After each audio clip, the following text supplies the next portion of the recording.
Сегодня в 9 утра начало свою работу очередное заседание правительства республики. На повестке 32 вопроса. За ходом обсуждения следит наш корреспондент Александр Лысак. Саша, добрый день. Как проходит заседание? Какие вопросы уже рассмотрены Кабинетом министров?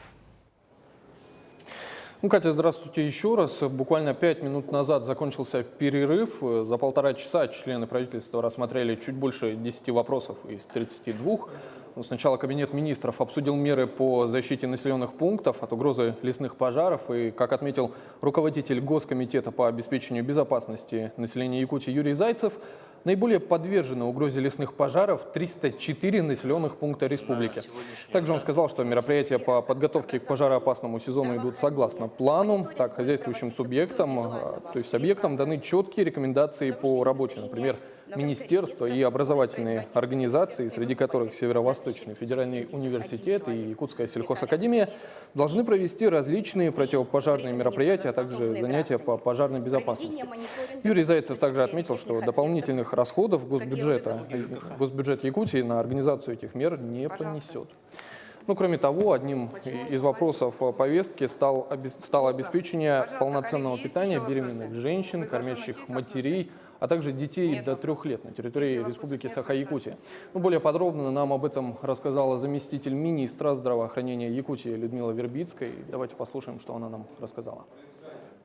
Заседание правительства принято очень важное для всего населения, для женского населения, для детского населения постановление правительства, которое говорит о порядке обеспечения питанием кормящих женщин, беременных женщин и детей до 3 лет.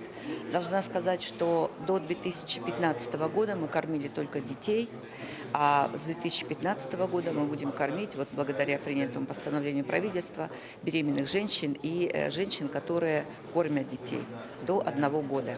Помимо всего прочего, вот, кроме этих 3 категорий, включили по республике Саха-Якутия, это действительно мы включили только вот у себя в субъекте, это была воля и правительства, и поддержка правительства. Мы включили категорию для питания детей, те, которые из малообеспеченных семей.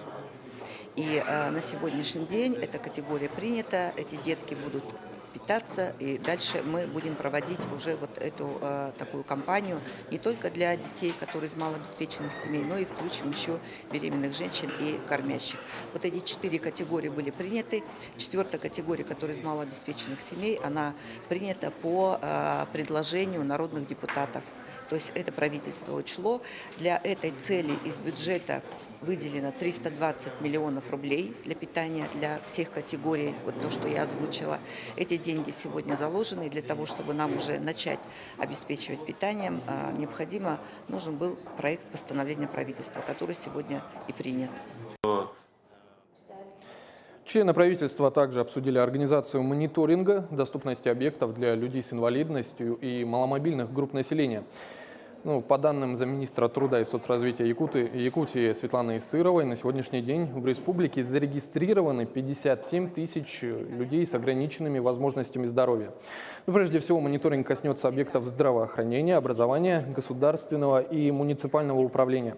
Контроль будет визуальным, то есть члены экспертной группы приезжают на место, смотрят, нет пандуса, значит, с собственником объекта будет очень такой предметный разговор. Отмечу, что в группу экспертов войдут представители различных организаций людей с инвалидностью. На этом у меня пока все. Екатерина.